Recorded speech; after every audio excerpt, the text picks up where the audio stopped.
పరుగు పరుగునొచ్చినారు పట్నముల్ల వాలినారు వలసొచ్చిందే మరిసి పెత్తందారులయ్యినారు బర్రెజనిగలోలే బట్టి జిల్లేడమ్మ జిట్ట మన బతుకాగం ఎయ్యబట్ట జిల్లేడమ్మ జిట్ట బర్రెజనిగలోలే బట్టి జిల్లేడమ్మ జిట్ట మన బతుకాగం ఎయ్యబట్ట జిల్లేడమ్మ జిట్ట యాడ నుంచో వచ్చినారు ఈడపీట మేసినారు గుమ్మాలకు బొమ్మలోల గుడ్ల నెల్ల పెట్టుకొని ఏ ఆఫీసు మెట్లెక్కిన జిల్లేడమ్మ జిట్ట ఇల్లు ఎదురుంగనే కూసుంటారు జిల్లేడమ్మ జిట్ట జిల్లేడమ్మ జిట్ట జిల్లేడమ్మ జిట్ట జిల్లేడమ్మ జిట్ట వీళ్ళ మీద మన్నువయ్యా పరుగు పరుగునొచ్చినారు పట్నముల్ల వాలినారు ఈ టైపు ఇది బాగా వాడుతుంటే అల్లే మీ వాయిస్ వాస్తవంగా చెప్పాలంటే మీరు పాటల్లో వినేదానికంటే లైవ్ లోనే చాలా అద్భుతంగా వాడుతున్నట్టు అనిపిస్తుంది నాకు. ఇట్లా ఇది ఒక దేవుడిచ్చిన వరం అని అనుకుంటారా ఇంత మంచి వాయిస్?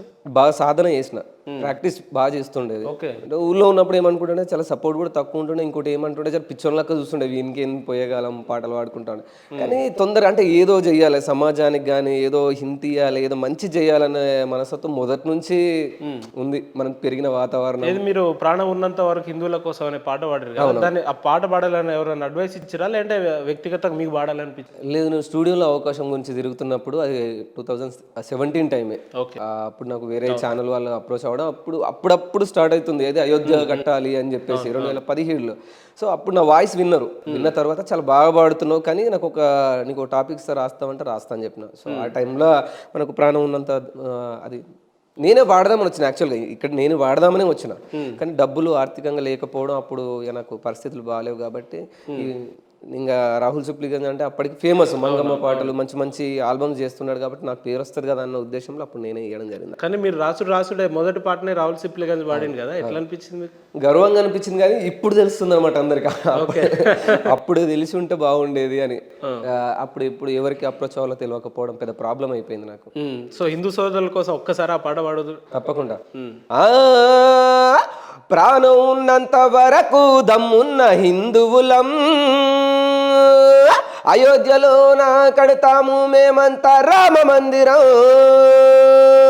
ప్రాణం ఉన్నంత వరకు దమ్మున్న హిందువులం అయోధ్యలోన కడతాము మేమంతా రామ మందిరం. నింగిలోన చుక్కలు మెరువాల జై జై బజరంగని గొంతెత్తి పాడాల. కాషాయం జెండా ఇంటి పైన ఎగరాల. హిందూ ధర్మాన్ని గడప గడప చాటాల. జై శ్రీరామ హనుమాన శత్రు సంహార గగన విహారీ. శత్రు సంహార గగన విహారీ మాకు ధైర్యం నువ్వే అవ్వాలి. ప్రాణం ఉన్నంత వరకు దమ్మున్న హిందువులం అయోధ్యలో నా కడతాము మేమంతా రామ మందిరం.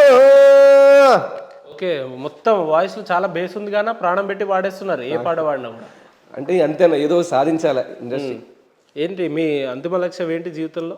అంటే సినిమా పరిశ్రమకు పరిచయం వాళ్ళని కోరిక తప్ప ఏ కోరిక ఉంటుంది అట్లా. అంటే మనం ఊరు వదిలిపెట్టి ఏదో సాధిద్దామని హైదరాబాద్ వచ్చి 10 ఏళ్ళు గడిచిపోయింది. ఎక్కడ, ఏ ఊరన్నా మీది?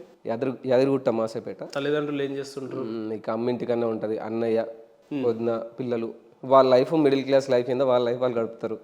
సో నేను 14 ఆ టైంలోనే అప్పటి వరకు ఉద్యమంలో పాల్గొని తర్వాత బయటకు వచ్చినా ఇంకా జనాలకి బాగా దగ్గర అయిపోయిన అప్పటి 2007 నుండి నా 10th క్లాస్ ఆ లైఫ్ నుంచే ఉద్యమంలో బాగా పార్టిసిపేట్ చేసిన.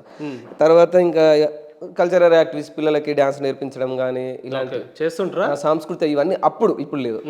సో అప్పుడు అట్లా చేసి జనాలకు బాగా దగ్గర అయిపోతూ ఇక ఈ అవకాశాల కోసం ప్రయత్నిస్తూ ఉండడం మంచిగా వర్కౌట్ అయింది కొద్దిగా. కానీ మీరు రాయడంతో ప్రయత్నం చేయకుండా ఆ పాటని అదే గ్రౌండ్ లెవెల్లో ఫీల్డ్ లెవెల్లో ఆ శ్మశాన వాటికల్లో మీరు నటించడం ఏంది, చితి దగ్గర మాట్లాడడం ఏంది, లేదంటే ఈ రకమైన ఆలోచన ఎట్లా వచ్చింది మీకు? అసలు చాలా మంది భయపడతారు మీ వీడియోస్ చూస్తే చెప్పాలంటే. వాస్తవం కదా, అది భయపడతారు. ఇప్పుడున్న తరం పిల్లలు అయితే భయపడతారు. అంటే కొత్తగా చేయాలన్న ఆలోచన ఒకటి. ఇంకోటి ఏంటంటే నేను అందరు చేసింది మొదట్లో చెప్పినట్టు అందరు చేసినట్టు నేను చేస్తానని ఎవరు గుర్తుపడి చేయరు. బేసిక్లీ నేను ఇప్పుడు లవ్ సాంగ్స్ ఇంకేవైనా చేయొచ్చు, నా దగ్గర సత్తా ఉంది, రాస్తాను. కొన్ని రాసిన సాంగ్స్ కూడా అట్లున్నాయి. కానీ నేను అందరి దృష్టిని ఎలా ఆకర్షించాలి అనేది నాకు మొదటి నుంచి ఉంది. అట్లా ఇప్పుడు మన హీరో విక్రమ్ గారు కానీ, సూర్య గారు, మన కమల్ హాసన్ గారు, రాఘవ లారెన్స్ గారు డిఫరెంట్ గా ఆలోచన చేసి బాగా చూస్తుండే వాళ్ళ సినిమాలు పాటల పాత్రలు బాగా చూసి చూసి ఇట్లా చెయ్యాలి. వాళ్ళ రెస్పాన్స్ విన్నప్పుడు నాకు చాలా అంటే 10 మందితో పోల్చుకున్నప్పుడు వీళ్ళు ప్రత్యేకమైన పాత్రలు చేసినప్పుడు నాకు కొంచెం డిఫరెంట్. చాలా డిఫరెంట్ ఇట్లా గుడ్లా పోయి అరే ఇట్లా చేస్తే బాగుంటది అని ఒక ఫీల్ ఉంటుండే. సో అందుకని నేను అదే పంతా ఎంచుకున్నాను.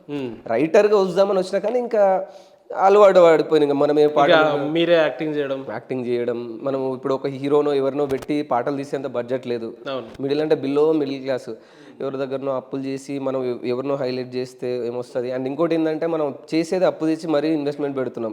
మెసేజ్ జోనర్ అంటే చాలా డిఫికల్ట్, ఓపికతో కూడుకుంది కూడా. ఓకే. చాలా ఓపిక చాలా అవసరం.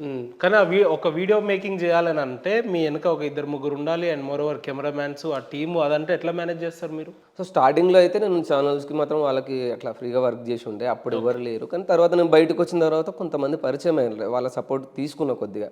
అంటే ఇచ్చామని డబ్బులు, కానీ కొద్దిగా గొప్ప మరీ అంత హై బడ్జెట్ కాకుండా 2001 నుంచి బయటకు వచ్చిన తర్వాత ఇంకా నేనే అప్పులు చేసి మరి ఒక టీంని ఏర్పాటు చేసుకొని కొద్దిగా మనకు కన్వీనియంట్గా ఉన్న వాళ్ళతో ఒక హై బడ్జెట్ చెప్తే అది నేను ఇస్తా అంటే లేదన్నా మీరు చాలా డిఫరెంట్ వ్యక్తులు, మీరు మీతో ప్రయాణం చేస్తే మాకు కూడా మంచి పేరు వస్తుంది అన్న వాళ్ళు ఉన్నారు. అట్లా వర్క్ చేసిన వాళ్ళు కూడా ఉన్నారు. ఇండస్ట్రీకి పరిచయం అవ్వాలని పిచ్చి ఆపిచ్చి అది మొదటి నుంచి ఉంది కాబట్టి ఇప్పుడు సాధారణంగా ఇప్పుడు లవ్ పాటలు చేసినప్పుడు వేరే పాటలు చేసినప్పుడు యూత్ మీరు అన్నట్టు తొందరగా అట్రాక్ట్ అయిపోతారు. ఇంకోటి వ్యూస్ కూడా ఎక్కువ పోతాయి, దాని ప్రతిఫలం కూడా ఉంటుంది.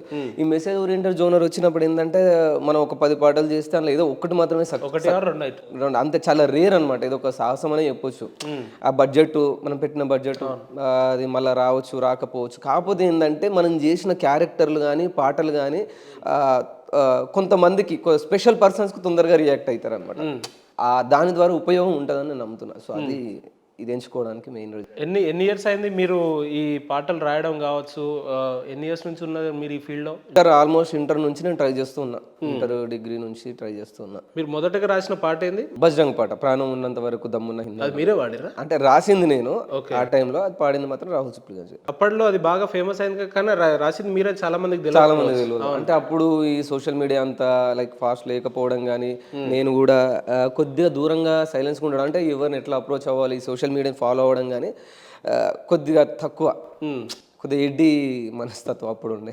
ఎంతవరకు చదువుకున్నారు బ్రదర్ మీరు? Degree completed.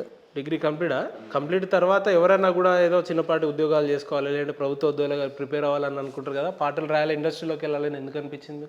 అంతే, ఇంకెందుకు కళల ప్రపంచానికి అట్రాక్ట్ అయిపోయినా. అంటే తెలంగాణ ఉద్యమంలో పాటలు పాడి కానీ జనానికి బాగా దగ్గరైన సందర్భాలు ఉన్నాయి. పాటలు పాడిరా? ఉన్నాయా? ఏమేమి పాటలు పాడారు మీరు? ఎక్కువ మనం గోరెటి వెంకన్న గారి పాట పాడుతుండే ఆ టైంలో. పరుగు పరుగురు వచ్చినారు పట్నముల్లా వాలినారు, ఆ సాంగ్ చాలా బాగా